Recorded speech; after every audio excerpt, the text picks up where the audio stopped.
THC is the cocaine, but they take the ketamine and cook it up, and they fold it into the cup.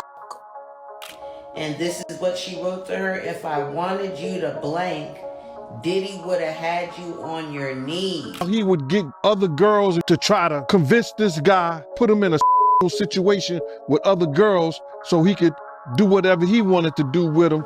Puff and Usher did have a situation, and that situation led Usher to the hospital. Diddy finds himself embroiled in a complex web of allegations, purportedly linked to various egregious crimes. Evidence appears to stack against him, but speculation suggests he may not have acted alone. Rumors swirl that Diddy enlisted the help of individuals like Young Miami, Naomi Campbell, Usher, and others, dubbing them Diddy's goons. So first, let's talk about his ex-girlfriend and how she assisted Diddy. Young Miami is now implicated in his legal woes, allegedly involved in transporting narcotics for him as per newly added allegations in Rodney Lil Rod Jones's lawsuit against the rap icon. In updated court filings, Sarisha Romika Brownlee stands accused of transporting a substance known as Pink C for Combs in April, shedding further light on the $30 million lawsuit initially filed by Jones in February. Young Miami, aka Carisha, was part of Diddy's ring. I ain't gonna say what kind of ring, you know what kind of ring.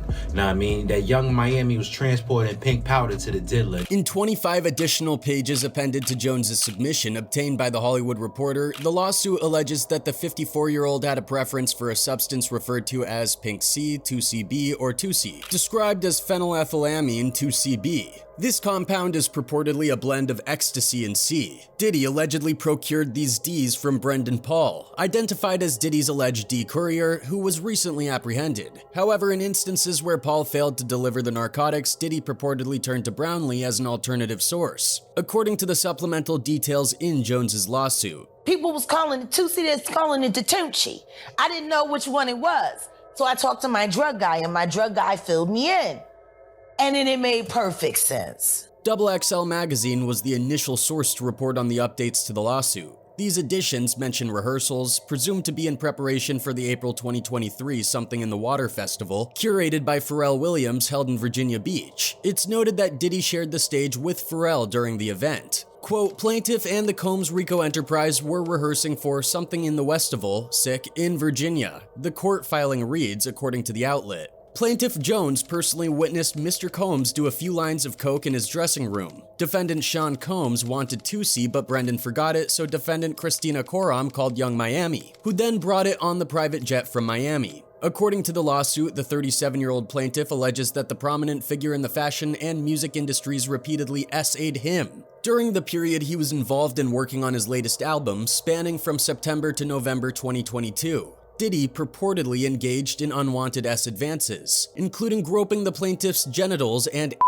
in what is described as attempts to coerce him into activity. This is a gripping story. Producer Lil Rod, whose given name is Rodney Jones, has now accused Sean Diddy Combs of operating a racketeering enterprise. The suit further contends that Jones was coerced into soliciting S workers and subsequently compelled to engage in S acts with them. Additionally, the documents assert that Jones experienced unwelcome S attention from actor Cuba Gooding Jr. and others. The plaintiff also claims to have been D, stating in the filing that in February 2023, he regained consciousness feeling disoriented and dizzy alongside Combs and two S workers. Diddy has refuted the accusations outlined in Lil Rod's original lawsuit. The Hollywood Reporter contacted representatives for both Diddy and Brownlee but did not receive an immediate response. Agents conducted raids on the residences of Grammy-winning artist Combs in Los Angeles, New York, and Miami, as confirmed by a spokesperson for Homeland Security Investigations, New York. The raids were described as part of an ongoing investigation with assistance provided by HSI Los Angeles, HSI Miami, and local law enforcement agencies. Diddy's attorney, Aaron Dyer, stated that the raids were prompted by multiple civil lawsuits filed against the rapper mogul. Quote, this unprecedented ambush, paired with an advanced, coordinated media presence, leads to a premature rush to judgment of Mr. Combs and is nothing more than a witch hunt based on meritless accusations made in civil lawsuits. There has been no finding of criminal or civil liability with any of these allegations. Mr. Combs is innocent and will continue to fight every single day to clear his name, he said.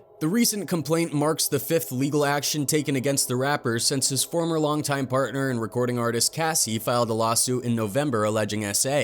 Cassie claimed that he subjected her to repeated instances of R and physical A over nearly a decade. Subsequently, the two parties reached a settlement. However, there are tales of how Diddy lured the young rappers and how he used them with the help of D's. Diddy, once celebrated for his prowess in musical production and artist management, has found his reputation increasingly entangled in tales of S escapades, rather than musical achievements. Recently, his penchant for pursuing young men within the industry has garnered attention. Reports suggest that Diddy employs a particular strategy, often enticing these individuals into his car under the guise of various pretexts, ultimately leading to S encounters. As for his exposure, allegations against Diddy surfaced gradually, propelled by testimonies from individuals who found themselves on the receiving end of his advances. These accounts, coupled with mounting evidence and public scrutiny, ultimately led to the unraveling of his private conduct, tarnishing his once esteemed image in the music industry. You will definitely be upset.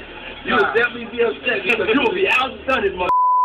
Despite Diddy's public persona as a devoted father and family man, revelations about his private conduct paint a starkly contrasting image of the music producer. Numerous incidents have come to light where Diddy allegedly targeted young male rappers, coercing them into engaging in S acts with him against their will. Daddy. I like when you like this, Daddy. Daddy, I like when you scrambling and scraping.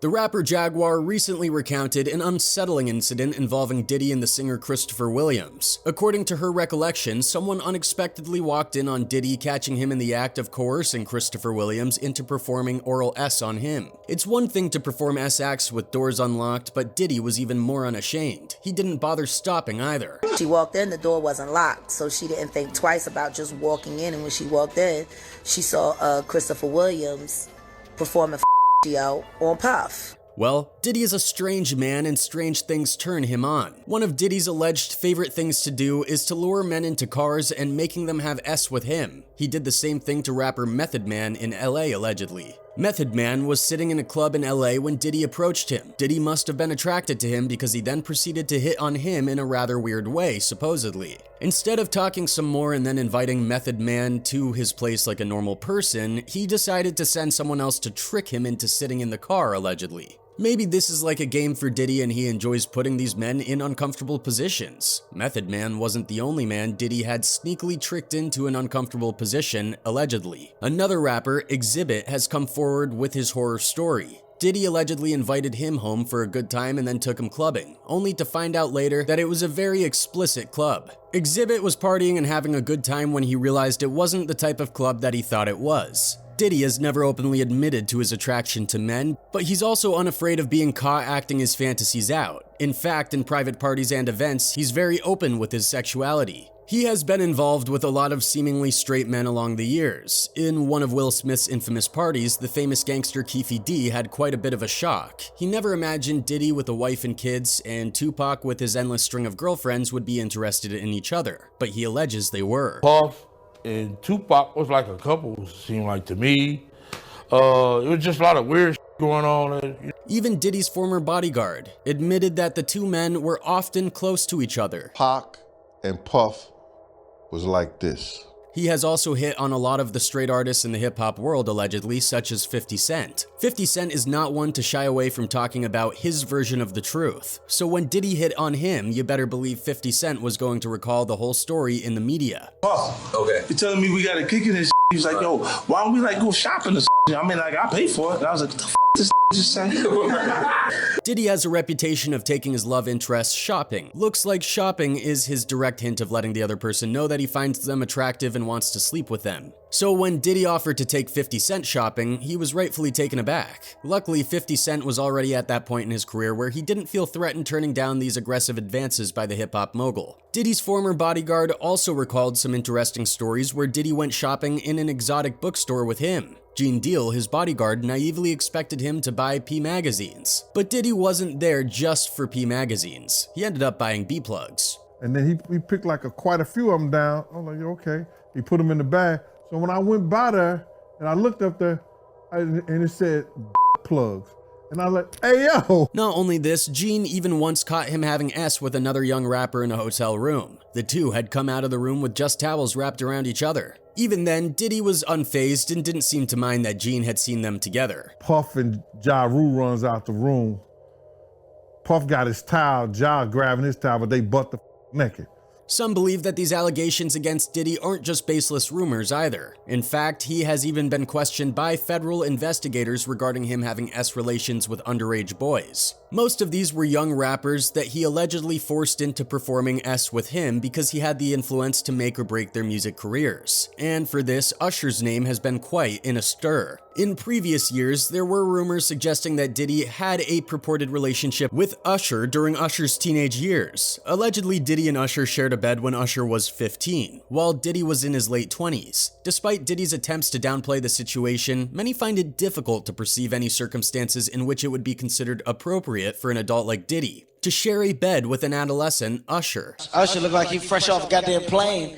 Usher Fresh off the garden stage. That's my brother right here from day one. We used to wake up and, pause, but like, This is apparently why rappers like 50 Cent have taken jabs at Puffy, especially regarding reports of all-male parties he purportedly organized, which allegedly involved younger men, including instances involving Usher's experience at Flavor Camp. In an interview on The Howard Stern Show, Usher reminisced about his early days in New York City, sharing insights into living with Puff Daddy as a teenager and shedding light on the parties and gatherings at the so-called Flavor Camp. During the Howard Stern interview, Usher hinted at his exposure to the lifestyle without delving into specific details. He alluded to the lively nature of these events, expressing uncertainty about fully participating and indulging in them. I moved to New York City, and I lived with Sean Puffy Combs for a year. That's the crazy thing. Now, that was L.A. Reid's idea, right? We're sending you over to something called Puffy Flavor Camp. As a teenager, Usher found mentorship in Sean Combs, also known as Puff Daddy, upon signing with LaFace Records.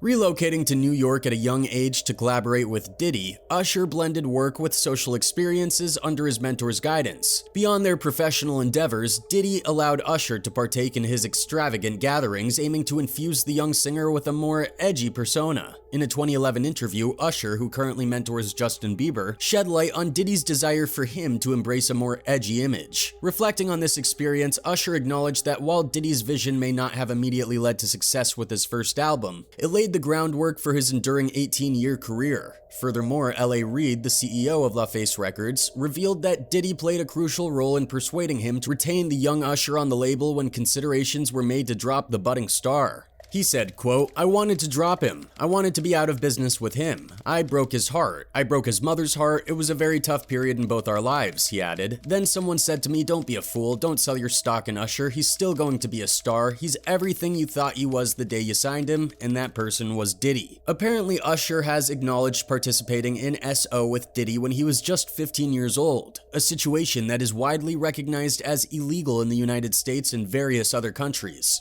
Additionally, it has been claimed that Diddy encouraged Usher's involvement in D&A during his teenage years. Usher has vehemently denied any intention of sending his own children to a school similar to one associated with Diddy. You're a dad now. Would you ever send your kid to Puffy Camp? Hell no. Adding to the poignancy of the situation is the fact that Usher's parents were entirely oblivious to the challenges and experiences their child was going through. Jodeci, Mary J. Blige, they ain't know nothing about this shit. Oh. According to sources, Usher revealed that Diddy has a pattern of engaging with young individuals in a similar manner. Diddy has a distinct practice of essentially adopting young people and exposing them to the lifestyle of a hip-hop mogul. This involves late-night gatherings, after parties, and various other activities. Usher's own experience underscores this pattern, as he was only 10 years old when he moved to New York and began living with Diddy. However, this did not stop the rumors. There have been rumors circulating online that Diddy also gave Usher Raymond a STD when he was 15 years old. The source of these rumors is unclear, but some speculate that they are based on Usher's admission that Diddy used to take him to wild parties when he was a young teen. And you're going to go to Puff Daddy's. He's going in the 90s. Do you understand what that's like? Puffy's place was like just filled with chicks. sex and orgying like nonstop, right? Nah, not really. While there is no credible evidence supporting the claim that Diddy gave Usher any S-transmitted diseases, STDs, or engaged in any S contact with him, Usher has been embroiled in legal battles, facing accusations of infecting partners with herpes. But he has consistently denied these allegations and resolved most cases through out-of-court settlements. Regarding Diddy, there is no public comment on the rumored relationship with Usher. Diddy himself has encountered legal issues, including his involvement in a nightclub shooting in '99, and an A on his son's football coach in 2015. But this supports a theory that if both are involved together, they may have hand in luring the young artist to take advantage, and it was seen in his parties with Clive Davis. Rumor has it that amidst all the drama and lawsuits swirling around Diddy's life, there's talk that Clive Davis might be thinking about putting some distance between them. Can you believe it? Those two have been tight for ages. Even though Diddy's dealing with some serious heat from SA claims by a group of women, he's supposedly still on the guest list for Clive Davis's epic pre-Grammy bash. Yep, word on the street is that Puffy's like the VIP of the party, always getting an invite, no questions asked. But here's the twist. Someone with a keen eye noticed that Diddy wasn't exactly front and center in the party's digital invitation this time around. Last year, it was all about him with 3 glam shots, but this year he barely got a cameo, just chilling behind Jay-Z and Beyonce from the 2020 party where he was honored. I love y'all. In the intricate tapestry of the music world, Clive Davis stands as both a celebrated legend and a figure shrouded in speculative whispers, embodying the duality that often characterizes the entertainment realm. It was mainly due to the fact that he allegedly mentored Diddy. Most likely because he was victimized by his mentor, who loved to control people. While not conclusively conclusive, the visible openness of both Clive and Diddy about their S orientation combined with their frequent appearances together at social gatherings strongly hints at a meaningful link between them. Some reports suggest that the intimate rapport between Diddy and Clive may have been firmly established throughout the years. Come to think of it, the time period is long because Clive has been working with Diddy since Bad Boy Records. For inventing Diddy. Ugh. For that. You for letting that out of control whack ass whoremonger and sodomite just run rampant all over this. It is noteworthy that Clive has been engaged in a committed relationship with a man during this period, while Diddy has encountered allegations of keeping his own orientation private. Considering these circumstances, the insider's notion of a romantic link between the two appears quite conceivable. Moreover, Clive has displayed transparency regarding his S and partnerships, refraining from refuting these speculations, which in turn lends weight to their credibility. Diddy, too, has chosen to remain silent on the subject. Fans, too, have a firm belief that they both are partners. One of them wrote, "It really hurts my heart that Whitney Houston was literally fighting people to save her life. How scared she must have been, the betrayal." Another one added, "Clive Davis should have canceled and rescheduled that party, period. He was so disrespectful towards Whitney's death. I didn't realize what a big pervert Clive is. How disgusting of P. Diddy to do what he did to Clive." It appears that according to evidence, several individuals have assisted Diddy in carrying out extremely heinous crimes, which are considered unprecedented in the history of the industry. However, it seems that law enforcement authorities have their focus squarely on Diddy, making it challenging for them to proceed further.